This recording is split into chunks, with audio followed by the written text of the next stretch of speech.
дневникот на Канал Плюс телевизија. Добро вечер. Еве ги содржините на денот.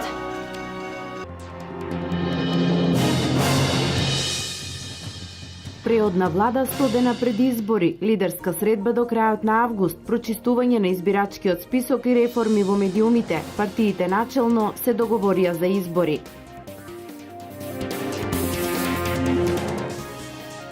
Експериментално органско производство на ориз во Кочанско. Амбасадорката на Швајцарската конфедерација избраше увид во проектот кој е финансиран од швајцарската влада.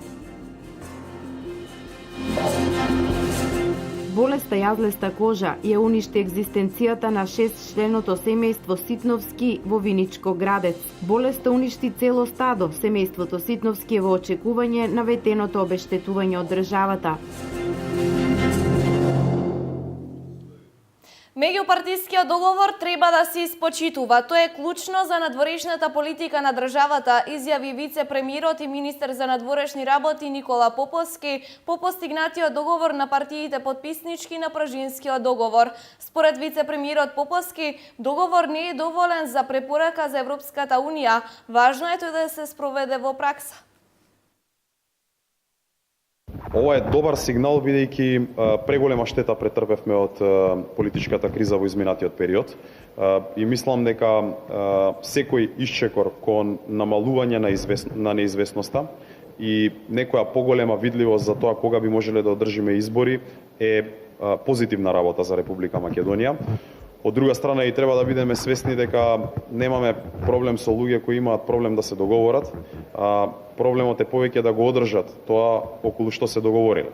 Позитивен сигнал е во однос на Европската унија, бидејќи очекуваме извештај за напредок во октомври и без предвидливост, односно без договор за избори, веројатно тој извештај ќе биде многу понегативен. Ние правиме се што можеме за препораката да остане. Тоа зависи многу и од развојот на настаните во следниот период. Со други зборови, договор не е доволен за да добиеме препорака. Многу побитно ќе биде тоа што е договорено да се спроведе во пракса.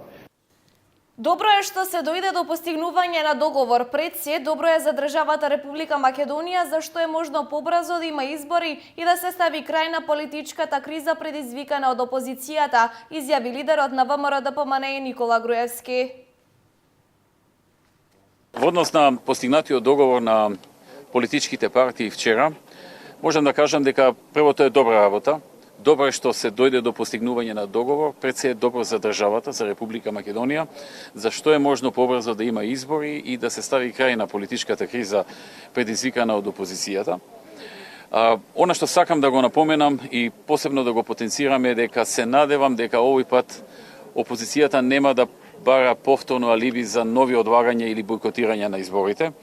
Знаеме дека СДСМ има богата историја на одбегнување на избори, на барање на алиби за бойкотирање на изборите и така натаму, така што вчерашниот договор е многу важен.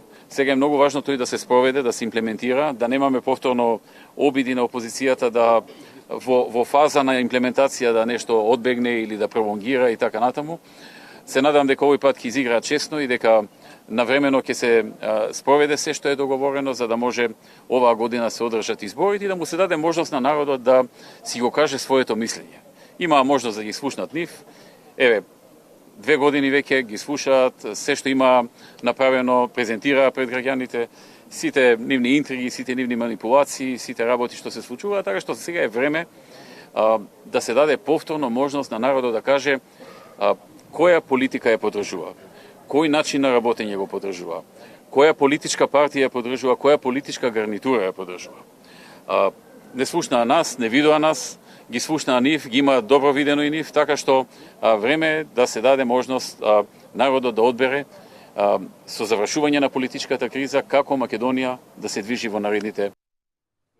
Во моментов тече инсталирањето на 5 нови мамографи ширум Македонија, од кои 4 се во завршна фаза. 5-тиот во Македонска Каменица е во фаза на инсталирање, бидејќи таму течат и градежните работи за подготовка на теренот, изјави лидерот на ВМРО-ДПМНЕ Никола Груевски во одговор на новинарско прашање при денешната посета на општина Прилеп. За 5 нови мамографи се инвестираат околу 40 милиони динари. Мамографиите се максимално искористени и спасуваат многу животи, затоа што со направење скрининг во рана фаза на појава на канцер, кај жените речиси гаранција дека ќе бидат излечени, посочи Груевски. Доколку скринингот се прави доцна, додаде, за жал голема е веројатноста да заврши со смртни последици. Додаде и дека Министерството за здравство веќе има направено програма за скрининзи на сите жени над 50 годишна возраст, кои се повикуваат да направат скрининг, а доброволно скрининг може да направат и младите.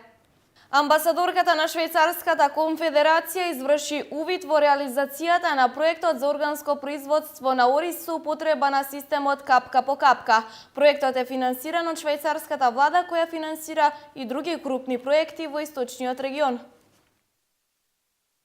Амбасадорката на Швајцарската конфедерација денес престојуваше во Кочани. Имаше средба со градоначалникот на Кочани со кој разговараше за актуелните проекти во оваа општина, кои се поддржани од швајцарската влада, како што е програмата за зачувување на природата во Брегалничкиот слив.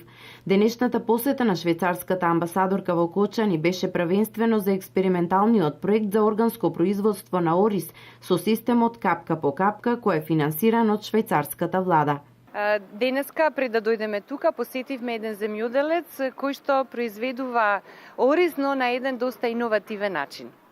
Денеска дознав дека производството на ориз во овој регион е од огромно значење и затоа сум многу задоволна што се обидуваме да помогнеме да се произведе оризот на еден по-еколошки начин или начин кој што ќе биде попријатен за природата, но и за самиот квалитет на ориз. Тоа значи дека овој пат се обидуваме на едно експериментално поле да се произведе ориз, но со примена на наводнување капка по капка. А тоа значи дека ќе се користи многу помалку вода, многу помалку пестициди, а квалитетот на оризот треба да наликува повеќе на органски квалитет. А од друга страна тоа ќе значи повисока цена на производот. Каде на крајот на октомври оваа година, кога ќе треба да се случи жетвата, ќе знаеме дали овој експеримент бил успешен или не.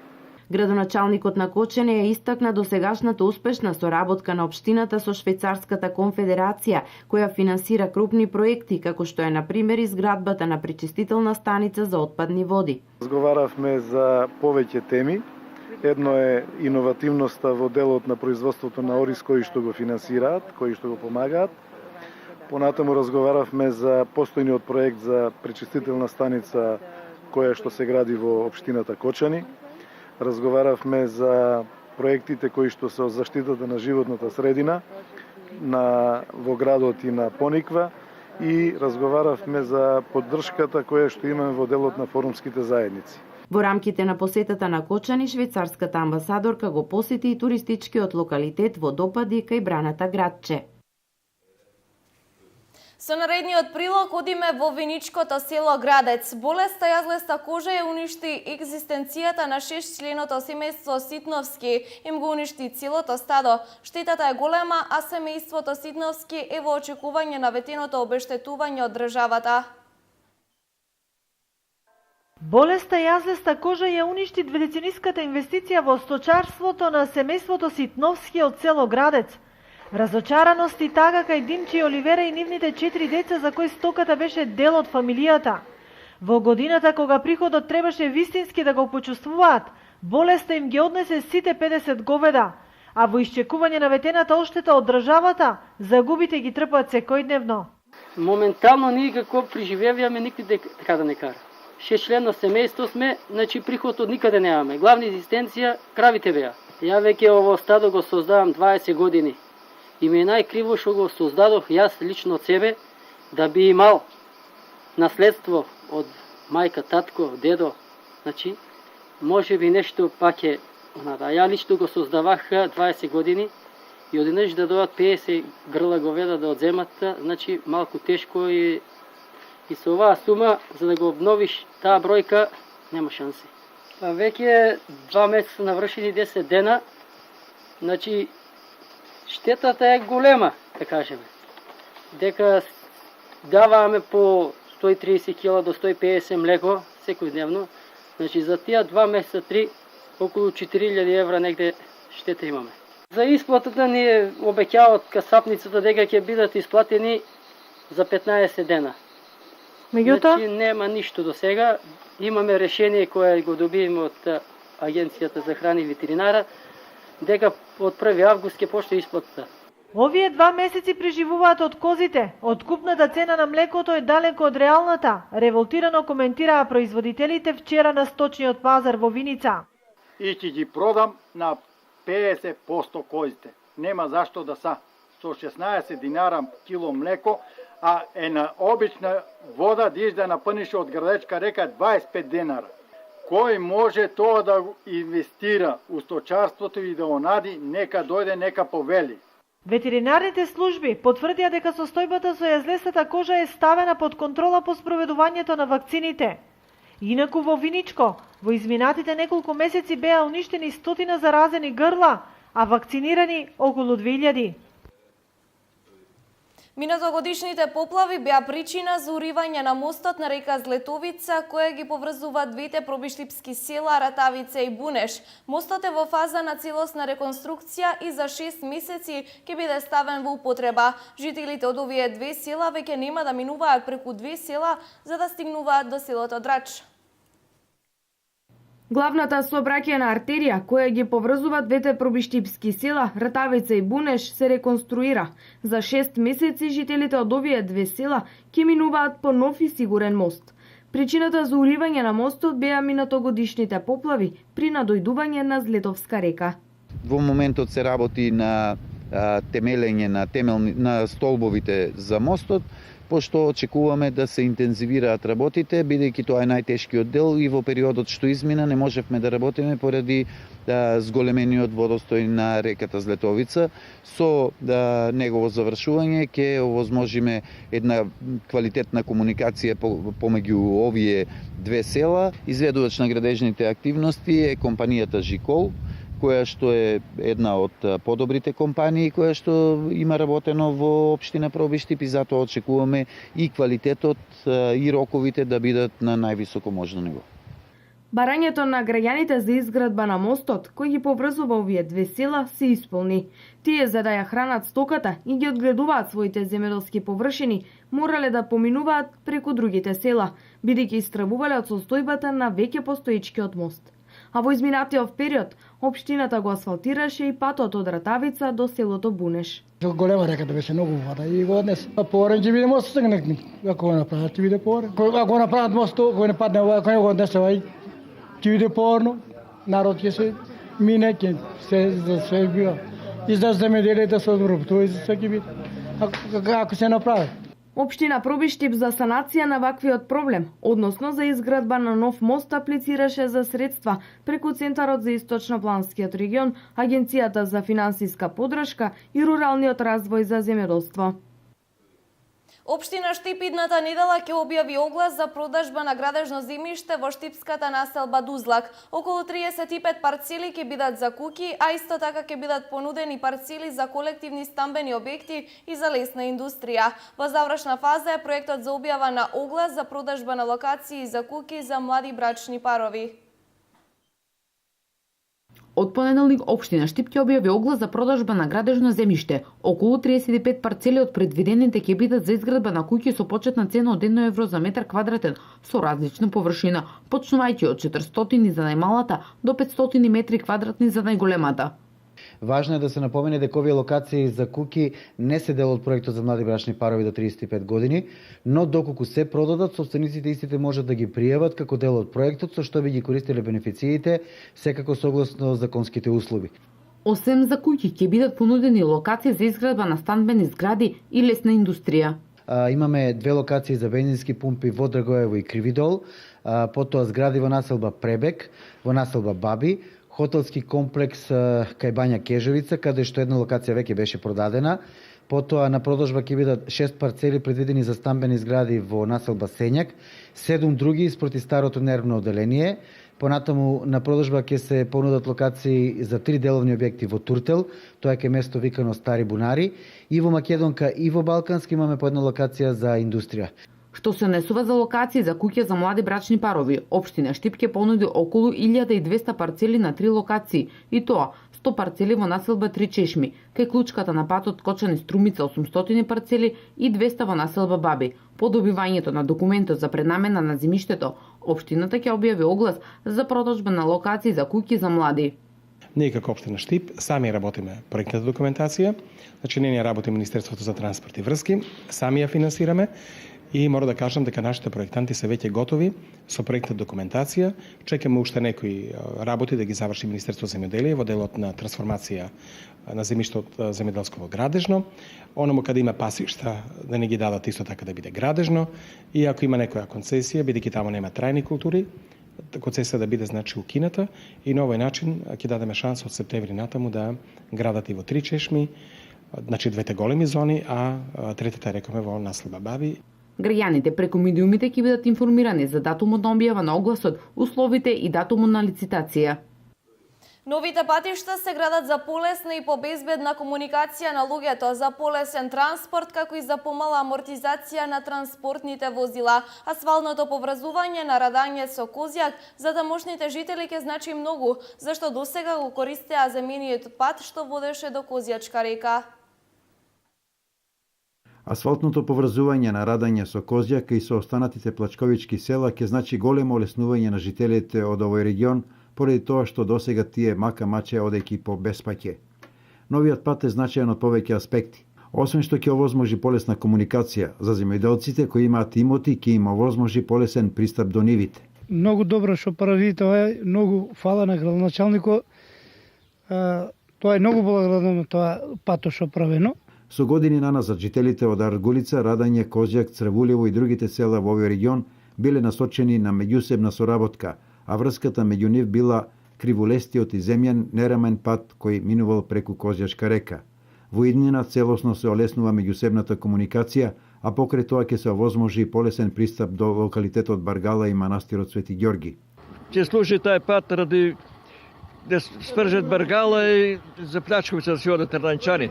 Инаш, а јуруците да за тие ќе одговара им на тие убав е патот, све што е направено е све убаво. За манастирот ќе има ефект, за друго, ба и они да си ето план. Ама се што се направи, нема да речем дека е лошо. Ја не викам дека е лошо тоа нешто. Се е добро, само нема народо, не може да води. Напред одеме на километрија, јас сум одил пеши тука и црн пат беше, води. Баш на реката не е направена, ама добро, па е добро. Општина Карбинци вложува напори за изградба на патишта и до останатите села. Меѓу позначајните секако е поврзувањето на Долни Балван со Долно Тројгерци. Штипската библиотека Гоце Делчев деновиве ја реализира манифестацијата Денови на Шопов, посветена на големиот штипски револуционер и поет Ацо Шопов. Синоќ имаше едукативна работилница, креативно пишување во спомен собата на Шопов, а денес се одржа литературно читање на археолошкиот локалитет Баргала. За прв пат оваа година во рамки на Штипско културно лето, Штипската библиотека Гоце Делчев организираше поетско читање на локалитетот Баргала по повод Денови на Ацо Шопов. Еве денес се случува и литературно читање на локалитетот Баргала, со тоа што еден дипломиран доктор на науки по археологија, значи Миланчо Миленковски, што е председател на литературниот клуб Искра, им представува на учесниците она што е специфично и карактеристично за овој локалитет.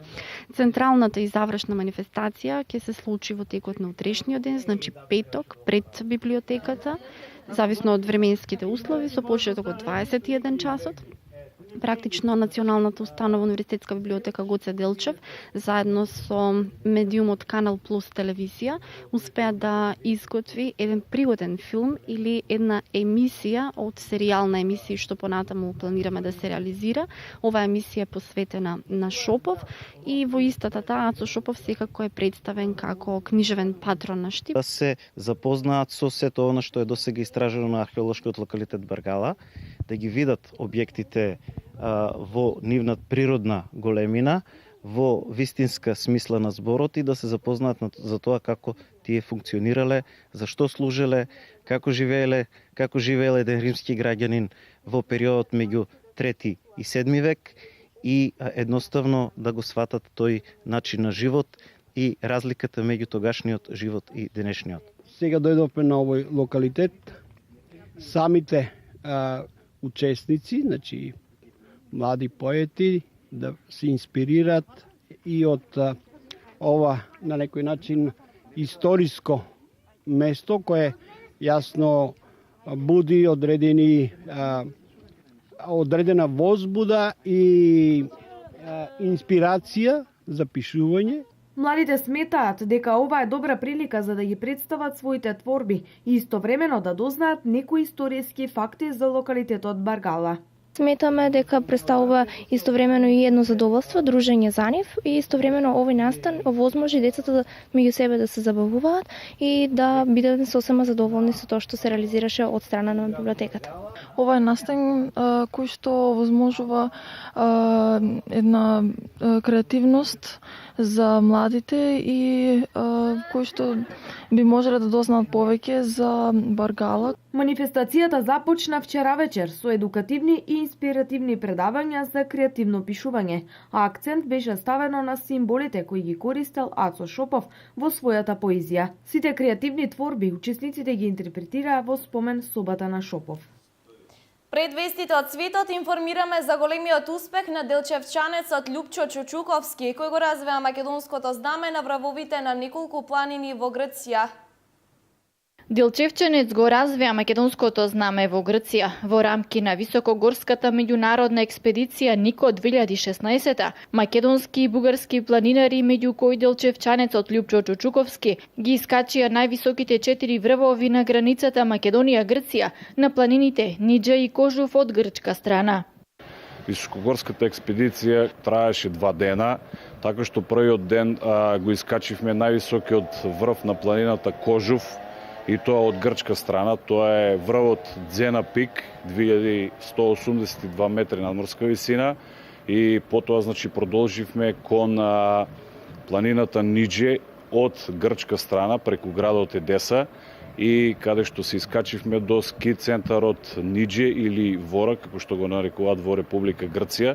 Тоа е на 2020 метри надморска висина, каде што и логорувавме, односно ги поставивме шаторите и таму пренокивме.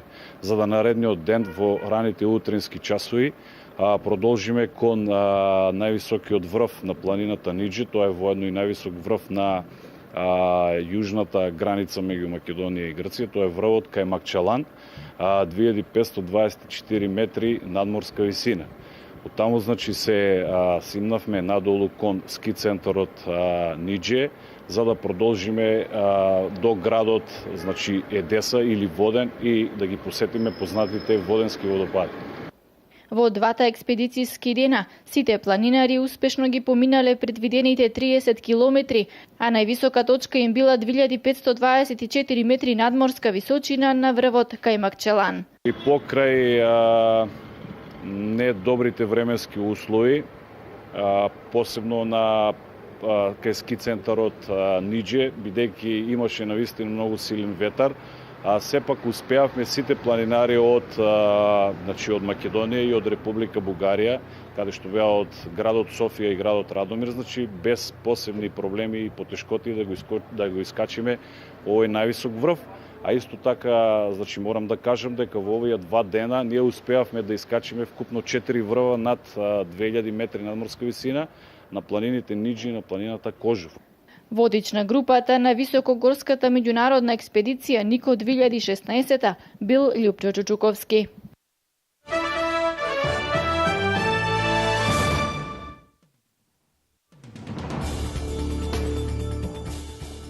Председателот на Турција Реџеп Тајип Ердоган синоќа прогласи 3-месечна вонредна состојба во земјата по обидот за државен удар кој се случи минатата недела. Тој на пресконференцијата по завршувањето на седницата на владата во Анкара рече дека вонредната состојба не е против демократијата, владењето на правото и слободите. Според него станува збор за неопходен чекор за што поскорошно отстранување на заканите. Како врховен командант ќе се погрижам да бидат исчистени сите вируси во оружјените сили, кажа Ердоган. Вели дека ќе делува за да го отстрани вирусот во војската. Напнатоста во земјата е голема. Ердоган рече дека европските земји немаат право да ја критикуваат одлуката за вонредна состојба.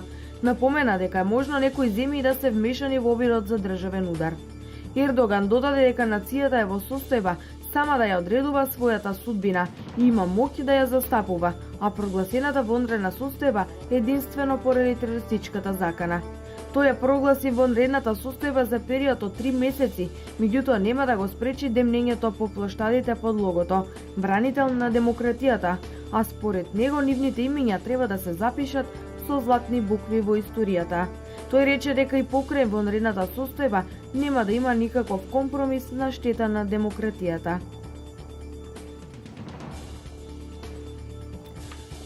Советот за безбедност на Обединетите нации денеска ќе го одржи првото гласање за новиот генерален секретар на Светската организација.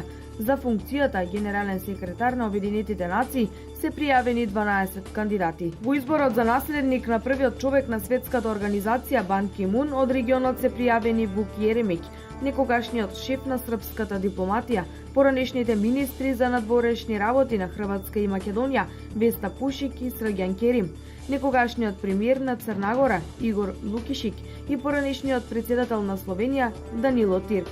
Во трката за позицијата генерален секретар на Обединетите нации се и генералната директорка на УНЕСКО Ирена Бокова од Бугарија, администраторката на развојна програма на Обединетите нации Хелен Кларк од Нов Зеланд, министерката за надворешни работи на Аргентина Сузана Малкора, шефот на словеничката дипломатија Мирослав Лајчак, поранешниот премиер на Португалија Антонио Гутереш, некогашниот шеф на молдавската дипломатија Наталија Герман и поранешниот извршен секретар во рамковната конвенција на Обединетите нации за климатски промени Кристијан Фујогарес.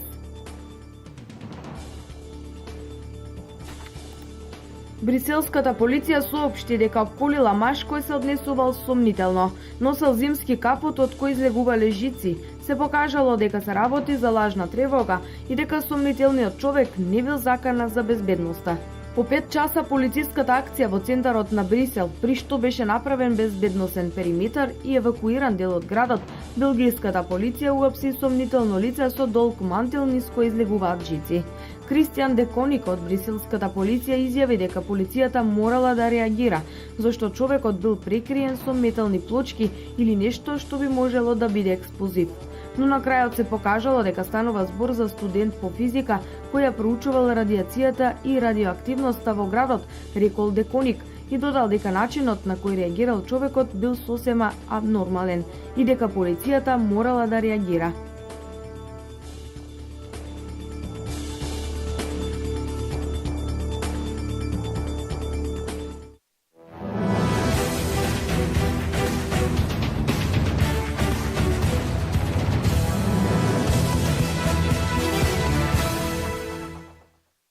Вардар доживеа уште еден несреќен пораз од Динамо Загреб. Македонскиот тим на два пати имаше водство, но на крајот загуби со 3:2. Фудбалерите на Вардар одиграа уште еден херојски меч, но го платија данокот на неискуството. Собствените грешки овој пат беа копни за загубениот меч и елиминацијата од Европа.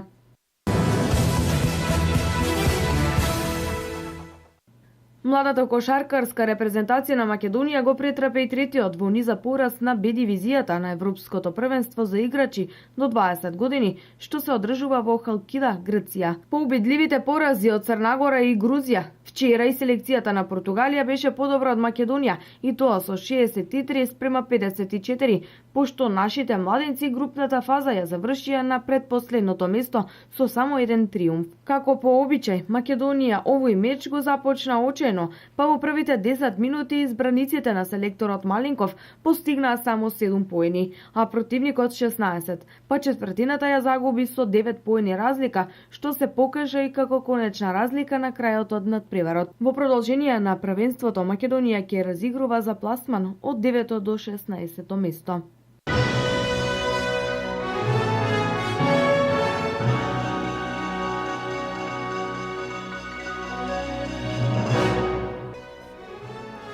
Ова беа сите предвидени содржини за вториот дневник или дневникот во 20 часот на Канал Плюс телевизија. Довидување до 23 часот.